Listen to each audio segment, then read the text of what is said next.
for a couple of years now. And I also founded a hair care company, S4e, Haircare for Sensitive People. And I brought it here because I realized that my audiences are the same people. I realized that people who are intuitive and psychic and sensitive to, spiritual gifts are also sensitive to synthetic fragrance and textures and certain things that I try to avoid. So I'm excited to be joined by these three incredible guests: Tamara Pasick, woo! Debbie Solaris, and Vera Takakura. And these three women have deep expertise in extraterrestrial awareness, personal growth, and spiritual healing. And they're here to share how these influences can enrich our lives. Tamara has been doing Akashic record reading for over 20 years and has more clairs than anyone I've ever met. I'm actually not sure that she actually has the ability to expand zero-point field energy and access information streams and frequencies efficiently to provide attunements and activations for a leap forward into your spiritual path. And Debbie Solaris is an ET contactee, galactic historian, galactic Akashic records guide, and starseed intuitive. After a fateful extraterrestrial contact experience, Debbie awakened to her true star lineage and calling. She's been receiving downloads of a galactic historical information ever since. So here we are, let's dive in. So I'd love to know from each of you a quick background into how you've landed at this table. And let's see. Tamara, let's start with you. How did you start communicating with ETs, and what role do they play in your day-to-day life? Do you want a mic? Can you hear me, or do you need me to use the mic? Okay. So I've always had a little something, but several years ago, I went on a retreat to Costa Rica, as a lot of people do. I met an incredible group of women, had my first interaction with interdimensional extraterrestrial beings. And since then, it's daily, it's definitely nightly, and it's daily. And how's it enriched my life? It is a lot more fun, I will tell you. It's a lot more fun. You just never know what you're going to get, so there you have it. Okay, do you guys want to chime in on those, please? Yeah, sure. See how the microphone works here. I have a loud voice. I think it's Yell it. Yeah, yell it out there. So with me, it started for me in 2012. Before that, I was a Navy veteran. I was working in the local government sector, totally unawakened, untouched by any of this paranormal, metaphysical stuff. They had no interest in it, actually. And one night, I was sending off a prayer to the universe. This was, I think, in May 2012. And I was asking for divine assistance for planet Earth. And for some reason, I don't know why, I just decided to, so I was sending this prayer out to all the angels, the saints, because I was raised Roman Catholic, but, so I sent this prayer out and decided to add in galactic brothers and sisters. I don't know why I did that, but, and I was mainly just asking for divine assistance for this planet because we were going in a really bad direction. That's how, I just had this really gnawing sense in my stomach that, hey, things are not going well here. So about 2 weeks after I said my prayer, I went to sleep as normal, and I came to in a different reality where, my consciousness was on board an extraterrestrial starcraft. I don't think I was physically there. I think it was more like my consciousness, it was unlike anything I've ever seen on any sci-fi movies. It was really incredible, and I knew I was somewhere different. I knew it was an extraterrestrial starship, and somehow I knew that, but then I ended up, the ship kind of led me, because it had a consciousness of its own, it led me into the space where I met 4 or 5 extraterrestrial beings that later revealed to me that they were Arcturians from Arcturus. And I asked them, why me? Why am I here? I'm nobody special. I just work for the local health department. Just inspect restaurants, whatever. So they told me that I was part of their family and that I had chosen to be on planet Earth to do a great mission, that I was there for a mission. And they told me that I was part of their soul group. And it blew me away. They answered a lot of my questions. I don't want to take up too much time on this panel, but they did answer a lot of my questions. They showed me around the ship. I interacted with other extraterrestrial beings of many different species when I was on board the ship. And they even told me where the location of the ship was. It was in our solar system, but it was between not Jupiter and the asteroid belt, so it was hanging out in that sector of our solar system, and it was keeping an eye on Earth. So I had this incredible experience, and when I woke up the next day, I was back in my bed as normal, but I knew at that point that my life had changed, that I was never going to be the same. Things were going to get dramatically different. And it wasn't all sunshine and roses after that. I went through a really hard time, a lot of depression, a lot of physical illnesses, including breast cancer. So I'm a breast cancer survivor for 8 years now. So woohoo! Yeah. And through a long journey, I think, of self-discovery and of really diving myself deep into spiritual work, I finally decided that I need to devote myself to this work, and that's why I'm here today. Thank you so much. Amazing, Debbie.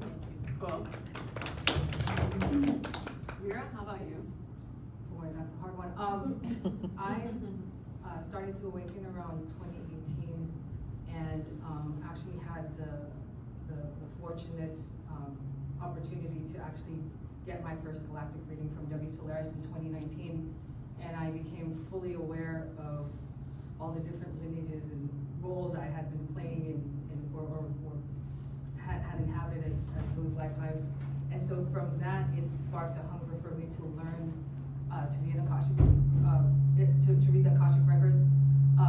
And so I started to explore and try to find my way through being able to provide sessions. I started to feel myself depart from the traditional manner that Akashic records sessions are held. I found myself taking people in through the Akashic field, I call it, versus the records, because there's a lot of universal energy that's accessible to everyone. And so I started to take myself and another person up to the Akashic field and making contact with multidimensional beings and extraterrestrials. But most importantly, I started to gather multiple light workers together for us to have what we call group call sessions, or what I call co-sessions, collaborative sessions, to be able to access the information that the extraterrestrials and the multidimensional beings want to share with us. So basically, that's been my journey, is just finding other light workers that are resonant with this type of accessing the information from the extraterrestrial systems now. Yeah, I wish we had time for you to take us up there right now. Let's all blast off. Yeah. Okay, so Debbie, will you answer this one? In what ways has your connection and communication with extraterrestrials improved your life? Has it affected your physical and emotional well-being? Completely. I would say like a 180-degree turn. Really? Yeah, seriously.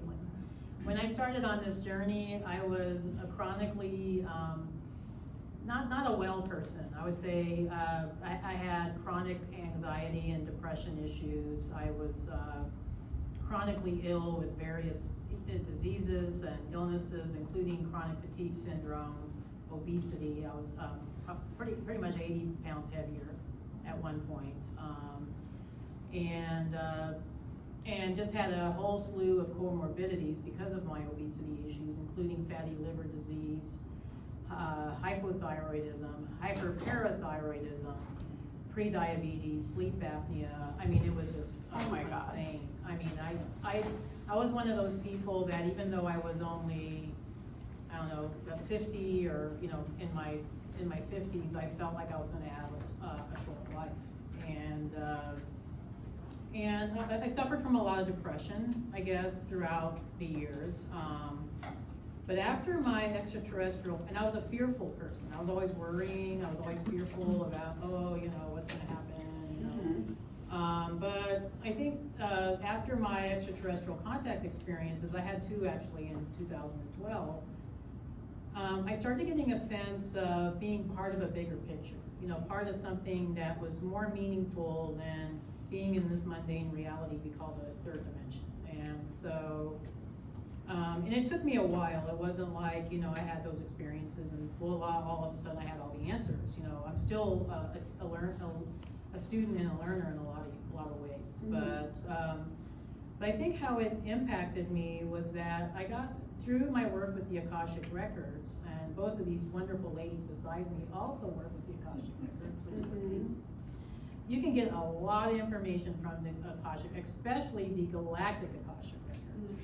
You can get a lot of downloads about particular health tendencies for certain star lineages, about particular interests and gifts and things like that. So I started really honing in on my galactic heritage and, you know, what is it about me as an Arcturian starseed that makes me react so violently to this dense reality, and what can I do to counteract that?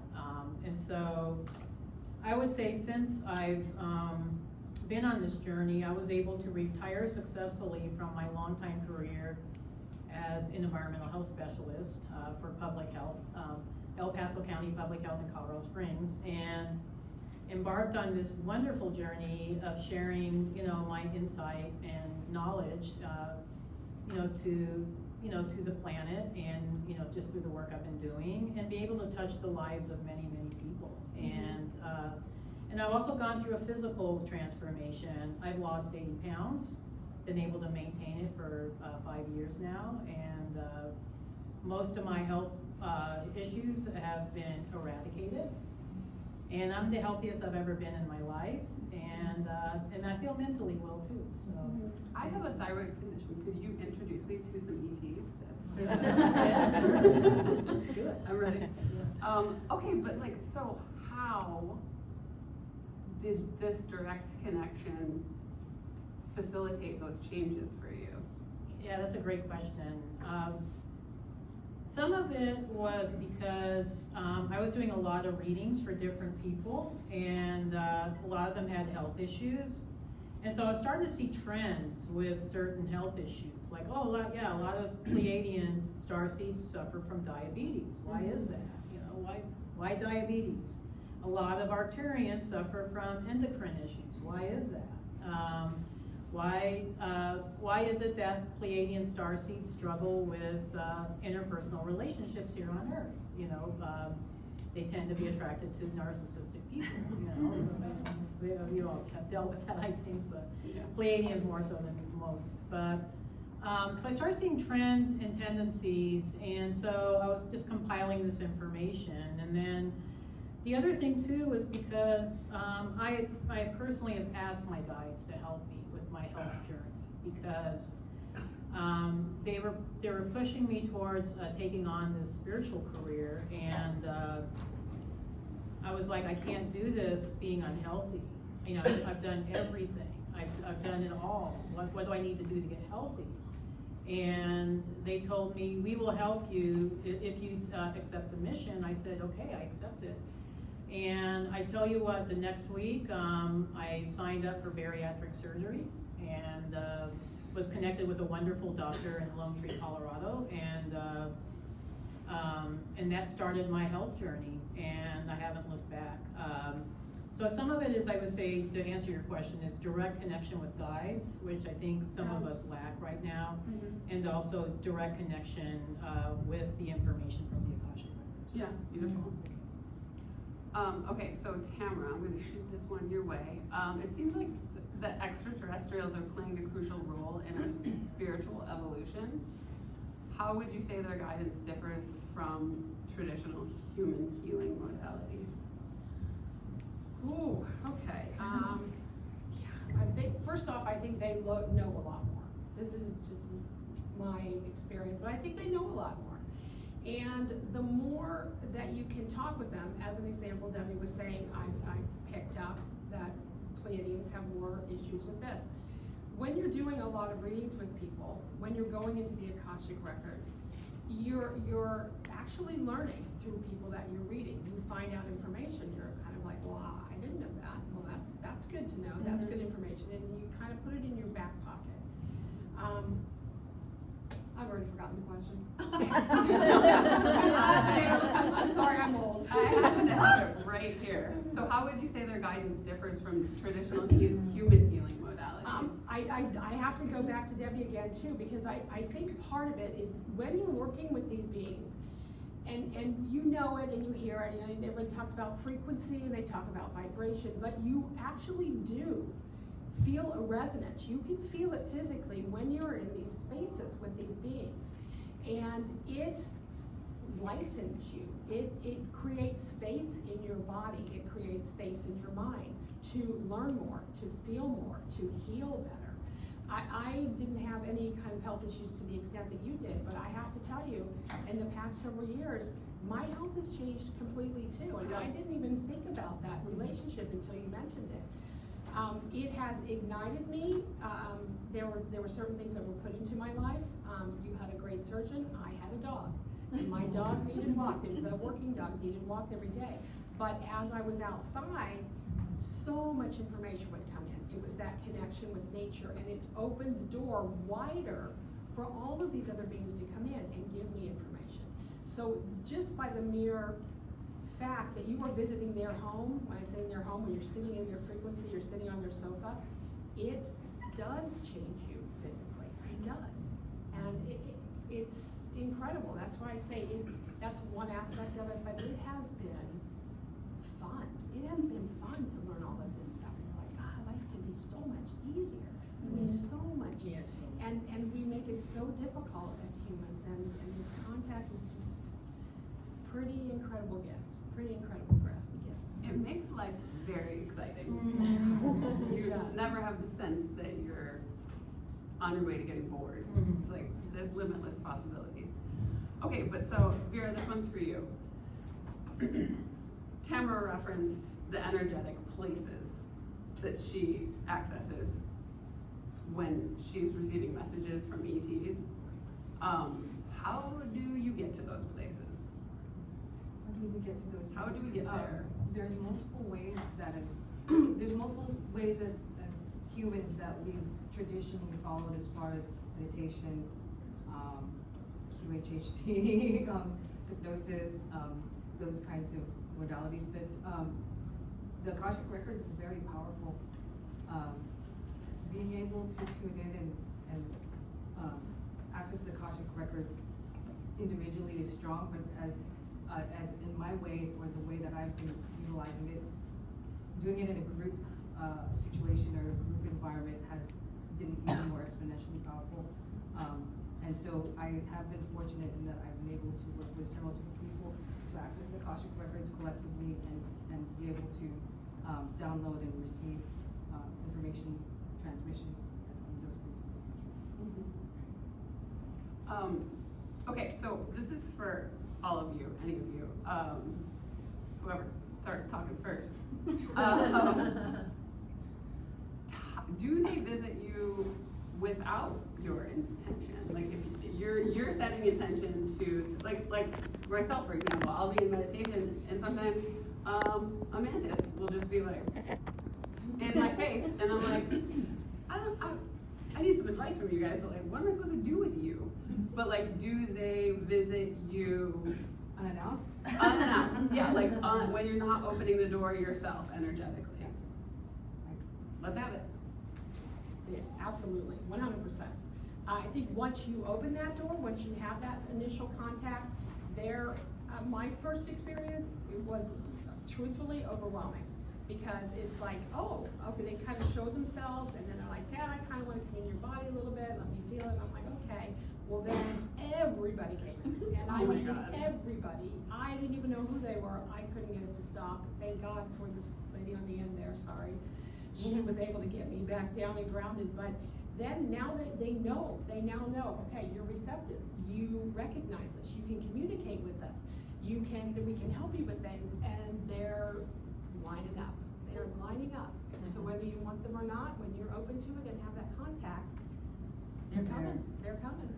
Can I ask a question Sure. following that? Do you mind if I? Not at go all. ahead? You want the mic? No. I'm just kidding. No. So with your contact, you said it was overwhelming, and my first experience was at 16 with my brother, and it was terrifying, even though we just saw, from my recollection, we just saw the ship over our vehicle, and it scared the bejeebers out of us. And then I forgot all about it until a couple years ago in Mexico on a vacation, and in my sleep, I was suddenly in the ship. At that point, I was not scared, and I kind of, like you were saying, Debbie, I think it was like my astral body or my consciousness there, not my physical self.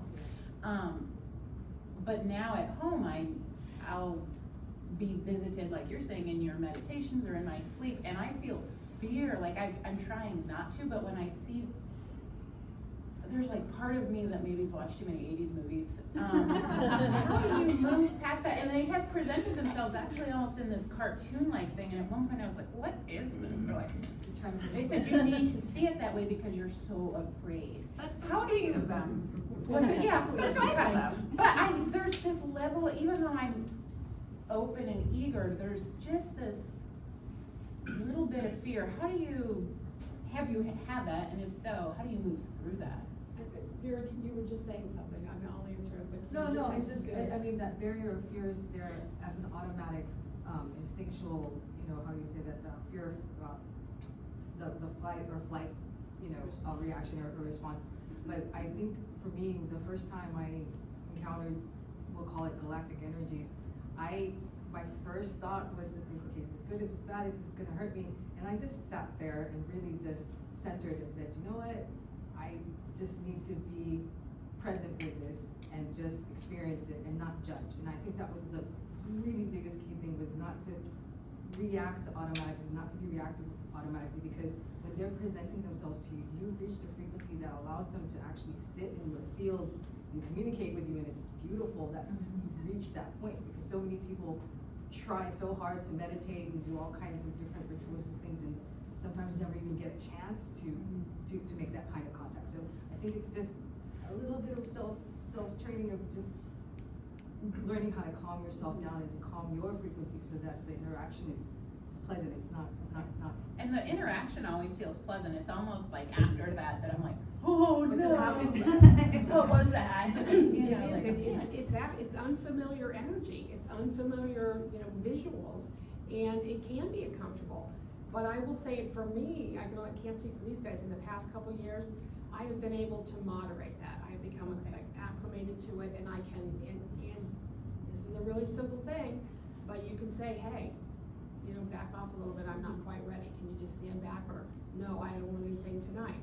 You are in control, and I think people forget that. I think, that's easy to control. forget, that you can be like, excuse me. Yeah, like, no, not today. I'm just not. Galactic etiquette. Yeah. Dictates. Yeah. We need some space. Yeah. We need some Yeah. space. Debbie, how does that come through for you? Unintentional? I mean, sometimes when I'm meditating, I'll get some kind of a download from my higher self and guides that, and my Arcturian guides, they kind of put me through the ringer a little bit when I first started on this journey. I'll tell you a little short story. I was meditating one day, and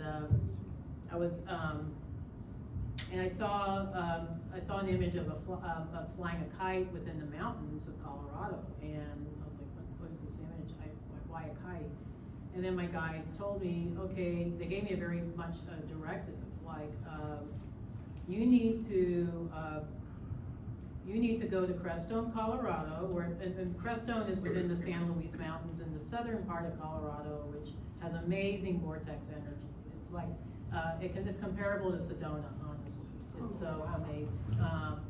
So so you need to go to Crestone, and fly a kite there. And I was like, what? You know, like I said, you know, my guys make me do crazy things. And so, so I got invited to be part of a women's conference in Crestone, a week after. And I was like, oh my God, this is a great opportunity for me to fly the kite. Oh my God. So I ordered a little rainbow colored kite from Amazon, brought my little rainbow colored kite with me to the retreat. Oh my God. And I was able to fly it amongst the beautiful San Luis Mountains, and I got massive downloads from my guides.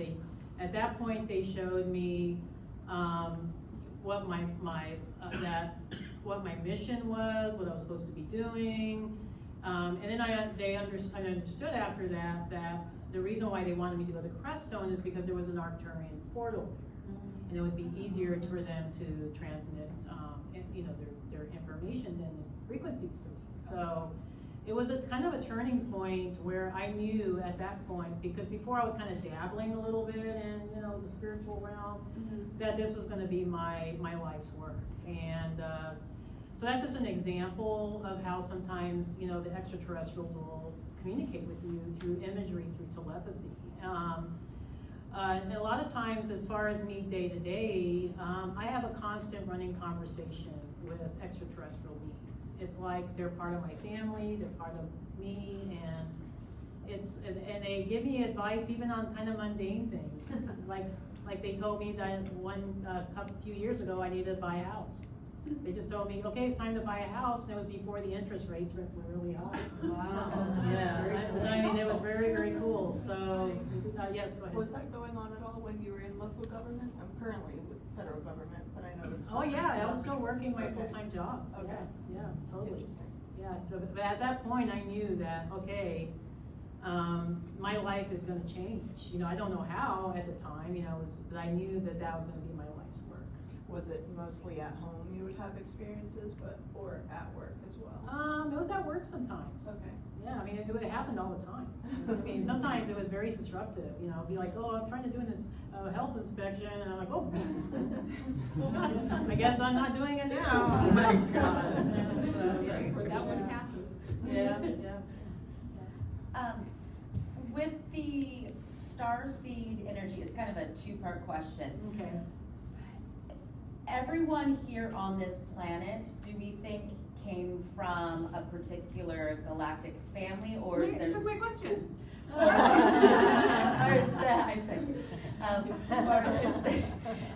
Or is there like an actual human race as well? And the second part is, do actual lifetime aliens inhabit physical human forms as in addition to the energetic consciousness? Really great questions, actually. Thank you. Yeah, no, they're great. Yeah, thank you. I would say right now in this timeline, there's probably more starseeds here on this planet than there ever has been in the entire history of Earth, because we're going through this massive evolution to the fifth dimension. But at the same time, there are quite a few souls here that are predominantly Earth souls. They're younger souls. Maybe they didn't have all the incarnations that a lot of us have had, as being starseeds, but they've had incarnations here on Earth, and so they're starting their journey a little later, but eventually those souls are going to get the opportunity to have incarnations in other systems, just like we've had the opportunity to incarnate on Earth. So yeah, there is some Earth souls. I've actually done readings for a few of them, and usually they know they're Earth souls. It's like they don't get disappointed when you say, you know what, I don't pick up starseed energy from you. And they say, yeah, I know, I'm not from you. I'm not a starseed. I know I'm from you. This was actually my next question. Yeah, no, That's yeah. very intuitive. Yeah, no, it was awesome. And the second question again was about the, Does the energy and consciousness ever inhabit the human form and live out a life as the human experience? There's two ways that happens. One is through a walk-in experience. So sometimes the human soul would decide to walk out, and then an extraterrestrial soul would take over that body. And and there's usually this is a predetermined contract, so it's not like they're doing it willy-nilly, like, oh yeah, let me pick that soul, kick the soul out, and walking their body, that's possession, okay, they don't do that. But it's usually a contract with that earth soul, like, okay, if you wanna leave, I'll go ahead and take over. And, so, and I see that a lot with Arcturian and Andromedan souls tend to do the walking quite a bit. It's temporary? No, sometimes it's permanent. Sometimes it's temporary, sometimes it's permanent. The other answer to that is there are shapeshifter beings that will take on a human form. Now they won't take over a form per se, they just shapeshift to look like a human form. And I've encountered those beings at times that were reptilian shapeshifters that try to appear human. Or there was one in particular, was a lady that I knew that came over to my house, and I got the flash that she was actually a shapeshifter that was insectoid, and I saw her insectoid form, and I was like, okay, yeah, like, oh my God, like, Please leave. Yeah, I was like, okay, she was wanting to hang around, I was like, I think we're done. But not all insectoids are evil or anything like that, but I just got a weird energy from her, but kind of investigative, like, let me see if I can pick up here, and so there are, I would say, various ways that extraterrestrials too blend within us. They too try to blend in, looking like us, but they're not really us. Mm-hmm. So crazy. Vera? Oh, go ahead. I had a question there. I was wondering if any of you have ever had like an encounter where you felt blocked or hindered from accessing the records because of your own personal past traumas, and then how you overcame that, if that's ever happened. That's never happened. I mean, Their records are just open. Just if you got the right intention to go in there, I mean, you're gonna get in. It's not, like, you don't have to have a special passcode or take a special class. You can all do it. And I know people say that all the time, but yeah, I haven't. It's all about intention and your integrity.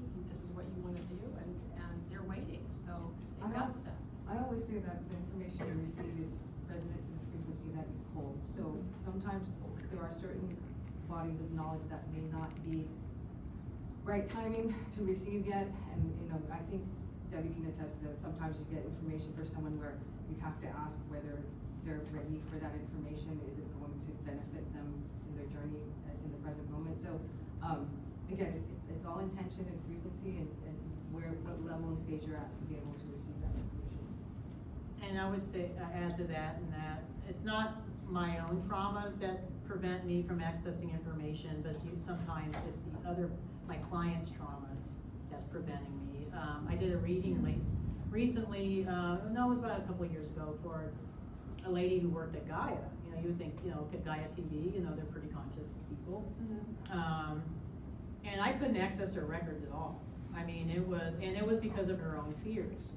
She did not want she thought she wanted the information, but she really didn't want the information. Mm-hmm. And so I was trying to do her reading, and I was like, okay, I'm not getting much information here. And she got really upset and demanded her money back, whatever. And I was like, okay, I'm happy to do that for you, but I'm just letting you know that normally I can access information, but there's something within you that's preventing me from doing it, so maybe you need to do your own work. Mm-hmm. So there's that too. Good point. Yeah. Mm-hmm. I don't know if you have time for more questions. Who rose their hand first? Sure. Go ahead. Yeah. So this might be a little bit rudimentary for everyone in this room, but could someone please explain the shift to the 5D that's happening? You mentioned the Earth shift. I guess I'll take that. Yes. I'll take it. So the reason why a lot of us are here right now as souls from other realities, other star systems, other dimensions, is because Earth for a long time has been suppressed. Earth was always created to be a fifth dimensional planet. It was always meant to be a place that held DNA from a lot of different star systems. And so, because of this suppression by nefarious forces that want to keep Earth people enslaved, we've been stuck in the third dimension for, I would say, millennia. So it was a decision by, I would say, galactic councils that Earth needed to follow its natural evolutionary path like all other star systems have. So instead of just sending, one ascended master, like say Jesus or Buddha or Saint Germain or Saint Francis of Assisi, we were gonna send a bunch of us to Earth and try to get this Earth planet ascended to the fifth dimension where it was always meant to be. Right now, currently, and this is what they were talking about for years, for decades, about the age of Aquarius. So we're moving out of the age of Pisces into the age of Aquarius. And that's supposed to represent the transition from the 3D to the 5D. But to answer your question, I guess more specifically, we're going through a series of upgrades in humanity. So our consciousness is expanding. And with that expansion of consciousness, it raises our vibration. And with the raising of the vibration, we change the reality around us. So it's kind of like something that's happening within all of us, but it's also happening on a planetary level because Earth is also ascending. I don't know if you've noticed that lately. I know I noticed this a lot in Colorado. The sun isn't yellow anymore, it's white. It's like brilliant white. The colors are more brilliant nowadays. Details are sharper. I mean, the greens are really green. I mean, it's just like, my God, my husband and I look around, we're like, wow, it's like we're living in like Technicolor Disneyland or something, I don't know, or Disney World. And it's just amazing, just even in our full and physical environments, animals are ascending, they're having more sentient consciousness, so it's happening in our environment, but it's also happening within, and it is like a series of upgrades, energetic upgrades, but we are ascending to the fifth dimension as we speak. Awesome. Yeah. Okay, so I want this answered by any and all of you, but so like, how do we help people create the space to connect with them on a deeper level, and what advice would you offer anyone in this room, or just someone who's just starting out to explore this path? Tamara, you start, because you're closest to me. How about Vera? Let's do it. So I actually am going to defer to Vera, because I think Vera has found through hard work, she has managed to find a way to access this in a group setting, and I think ultimately that cohesiveness is where it's going, but you speak to that, please. Just ultimately for yourself, there's the self-development, and I guess you could say, just the initial intention to want to connect. There's many ways to connect. With the Akashic records we're talking about, because of course studies there and my experiences and Tamara's experiences, that is not the only way to connect. There's many ways to connect for yourself. But what I also have found or discovered is that having group or more collective participation within your circle, within your your regular group of people, friends, family, that alone and the frequency that you develop through that collective and group partnering, it's a huge impact in your ability to connect, because it's all about group intention that assists and facilitates amplifying the frequency that you have, along with the common intention together, or the agreed upon intention together. So I think a lot of times we think as light workers we have to do things by ourselves. What I want to say is that there's a lot more that can be accomplished when you actually bring together people who are in general agreement and intention with how they want to connect and communicate with guides. Yeah, we need more Zoom calls with our weird friends, you guys. Yeah. Debbie? Yeah, I'll add to that. Please. Yeah, I would say I'm in agreement with both of these ladies here that I think we're greater together than separate, and I think having these types of conferences, having opportunities where we can share in fellowship with fellow light workers is super, super important for our own evolution. I know I learn from all of my colleagues all the time. I learn from my clients and my students. I mean, it's so important. I'm fortunate to live in a state, Colorado, that we have a very thriving spiritual community there. I mean, it's one of the most progressive states maybe on the planet, definitely in the United States as far as spirituality. So I was fortunate to have a lot of access to a lot of spiritual classes, workshops, opportunities and such. But even for those of you that live in states where maybe that's not quite so available, or or countries where it's not so available, I think it's really important to go out of your way to have that community, that fellowship with other light workers, other star seeds, other spiritual seekers. As far as individually, I would say when I started on my journey, I was like a spiritual sponge. I was just like, any class that's out there, I'm taking. I don't care what it is. If it's crystal bowl, or crystal healing, or Native American medicine, or harmonic astronomy, I'm going to take it. And I took everything that was available for 2 years, and it really added to, I think, to my knowledge base about what's available.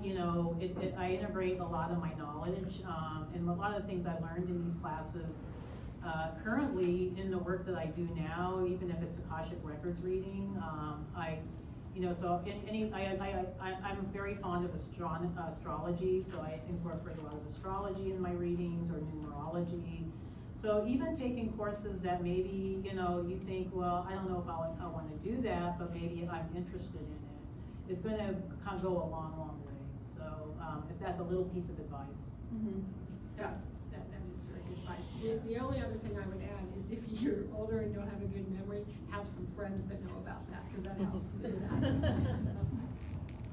Yeah, it's interesting because I feel like we tend to look at this pursuit or trying to go to that space as a very individual thing, and I think it's amazing advice just to open that up a little bit. Well, I think a lot of star seeds and light workers tend to be introverts. I mean, Yeah. I see a lot of INFJs and INFPs that are. Yeah, the fact that we're all talking in front of people is weird. Is a,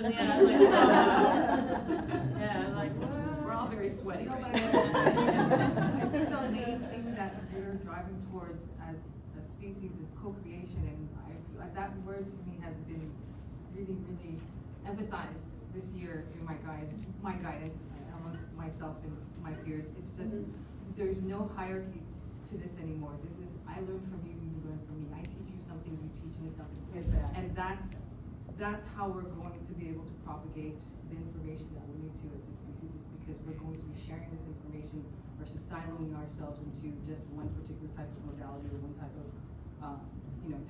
type of healing, or those types of things. But just as Debbie said, exposing yourself to as much as you can as far as what interests you and what motivates you, that's also key.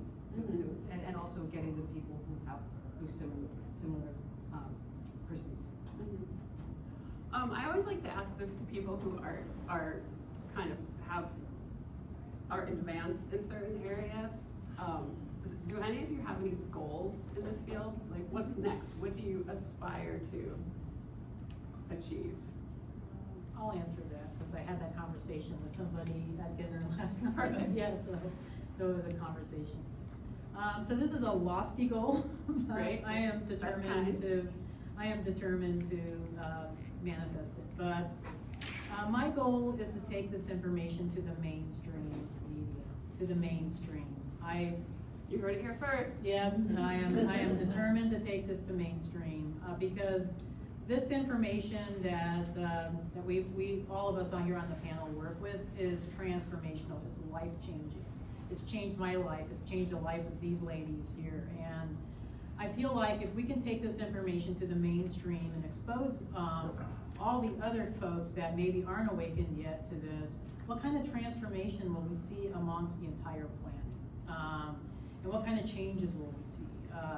So my goal is to try to get a TV series about the transformational aspects of accessing the Akashic. Yeah, Love it. Especially the galactic records, yes.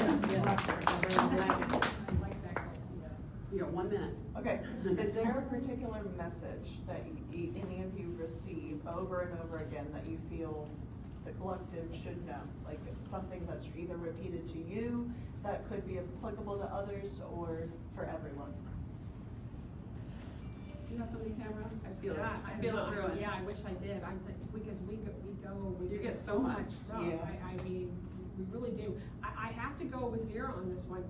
I mean, I have had a lot of experiences singularly, like you were talking about yours, but when you work together, it is something about that. It's not just like the group effort. It raises everyone's vibration and opens us up to so much more. So it is that cohesive working together in a group. I don't think we understand the power of that yet. I want to add to that, the message I keep getting over and over is to raise our vibrations. It's so hard in this dense reality, especially with all the distractions, all the, the worldwide drama that we're dealing with every single day, to keep centered and focused on our own spiritual path. So anything you can do to tune in, to connect, whether it be meditation, whether it be going out in nature, whether it be going to a sacred space or, having an altar at their home, is going to be so much beneficial. And I'll add to that, on a final note if I can, from the Ascended Masters, the heart-centered mantra 3, heart-centered words, heart-centered actions, heart-centered thoughts, every day, all day.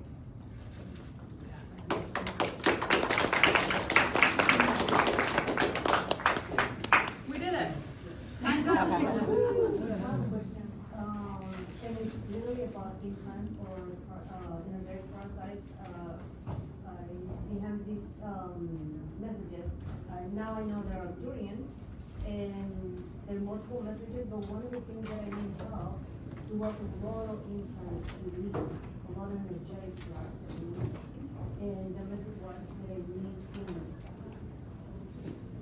community, how people feel the emotion, because it's lost speak from the dance emotions or the local emotions. But I don't have no idea how long it's large or impact.